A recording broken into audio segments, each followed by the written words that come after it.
At the moment, from what we see, these appear to be applicable to all companies, specifically impact only Indian companies. But I think we'll have to see the fine print and what it says.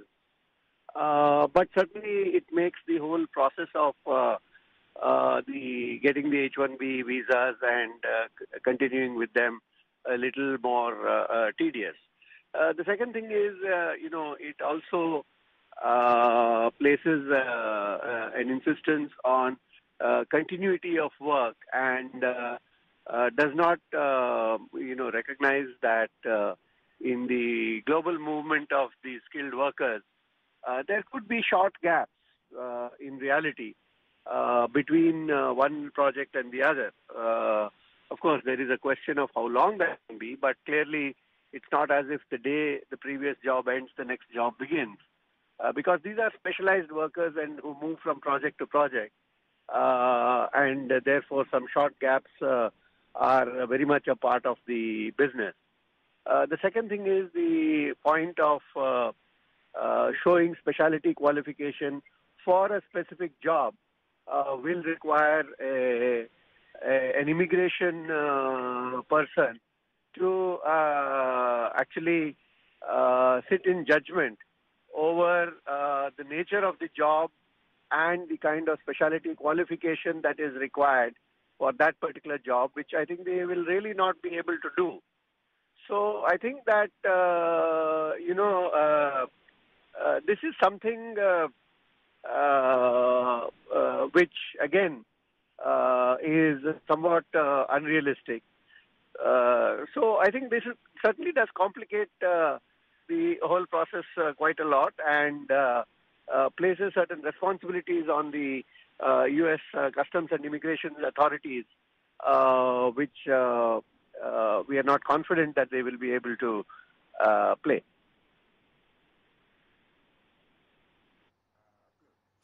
Right, Mr. Chandrasekhar, certainly does make the process a lot more tedious, but I just want to understand from you, do you think that a move like this was somewhat unexpected lines, because experts were talking about, global headwinds and restrictions on Indian IT professionals from the United States? And a second question, do you think that the industry will get back on track gradually by tapping perhaps new markets, riding on, digital spends and across the world? Well, I think that the headwinds have been there now for some time. The effort to tap into other markets globally have been on. But it's not as if these things happen overnight. That's point number one. The second is the fundamental problem of lack of skilled workers in the U.S. Very much remains and is a fact of life. So beyond the point, any of these restrictions which prevent the customer companies from having access to and benefiting from the services of skilled professionals will actually hurt the U.S. economy in the long run.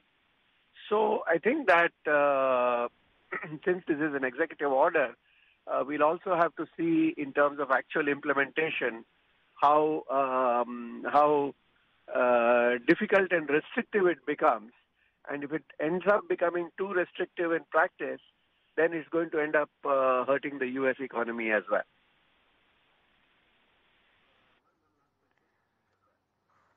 Okay, so do you think that now perhaps the solution to this, or, in order to work with these kind of policies, that given that there are traditional markets like the United States where we are facing issues like this, that Indian IT needs to foray into markets like, say, China, Japan, the Middle East, etc., and tap into other global markets rather than just depending on, the Western countries? And how much of a material setback do you think this really is, just to recap?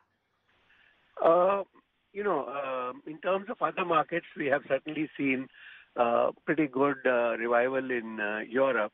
And in general, the European economy also has been doing somewhat better than expected. So certainly the European market is looking up. We have seen strong signs of, recognition of the Indian capabilities by Japan. and a lot of green shoots in Japan as well. But these things do take some time to build up because the Japanese way of doing business also is much more gradual, though it is much more certain.